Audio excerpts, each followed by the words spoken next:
Hi guys, this is Kicker22004 and we're back again with something new. We got something from Friendly, but it's Friendly Arm. I don't know why they changed their name, but whatever.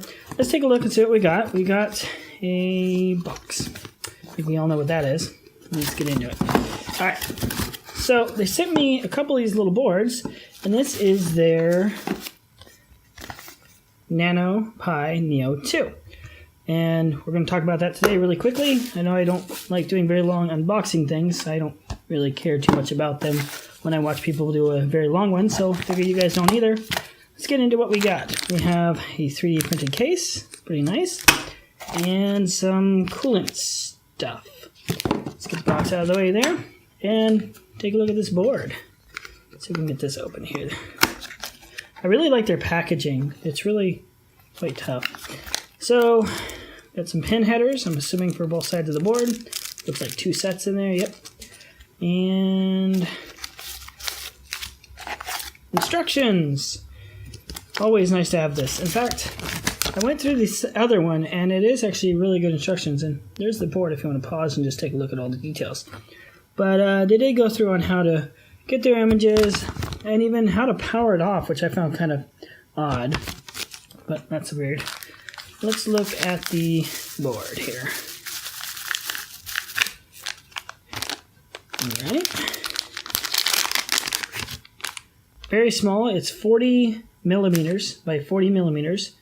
And that's pretty much it, guys. It's an H5. There's a little bit of glue on the back here. I had a heatsink on this. I actually took it out just to check it out once. And that's it. H5. It's a... Let's make sure I get everything right here. It's a Cortex A53. It's actually a pretty nice processor, and I'm going to go into details on that on the next video with the one that I've been playing with. So we're not going to get into this too much. Really quick, this is what you get in the packaging. If you buy this, the board itself is $14.99, and the case is $2.97, I think, so it's $3. The cooler is another $3. I do recommend the cooler. It does get kind of warm. In fact, I'm going to be talking about that with the review because they actually underclocked this board. It's supposed to be clocked at 1.2 gigahertz, and it's clocked at 1.08.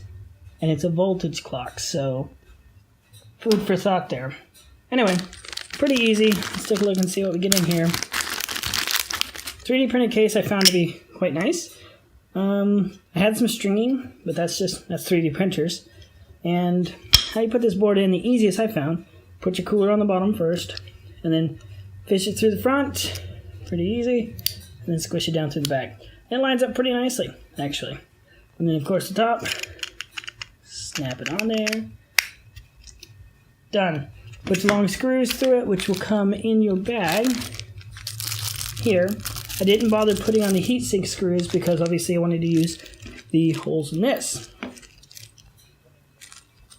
Alright, one thing I do want to talk about that I had a problem with, and this is why I opened both of these, is because my pouch for my other one had all the normal stuff. Heatsink, nice little thin heatsink. Not too thin, it does do a pretty good job. I would like to see a fan case, maybe an extended one. You can see the vents on the bottom for your heatsink and on the sides. I would like to see an extended one with a fan in there. I'm thinking about designing it to print on my 3D printer. Alright, so if you notice here, we have our screws, which we're not going to bother using because we have a case, but we're missing a thermal pad. And this is something I had an issue with Friendly Arm before with the M3. I was missing parts in one, but not in the other. In fact, I had extra in the other. This is the same scenario. I am missing the thermal pad for one of these boards, so I had to take the one out of this one for my other board, which, when it's all in the case, looks like the case, really.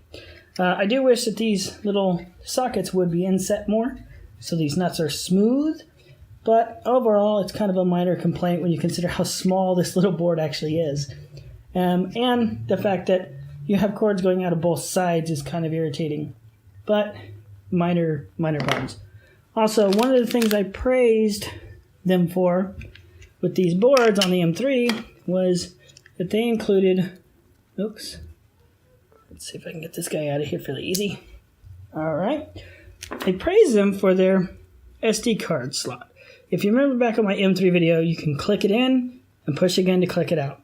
And I love the idea, come on focus, because on 3D printed cases where it's flush, how are you going to get that card out?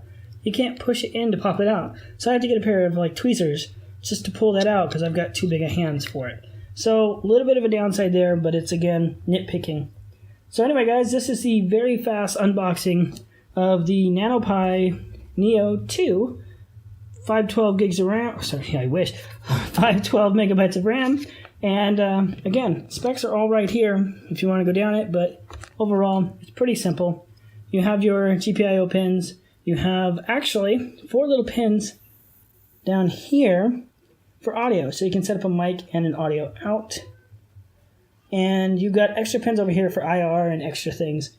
But that's pretty much it. Your debug pins are here. Hard to see. But yeah, guys, that's it. I don't try to make these that long, so thank you for watching.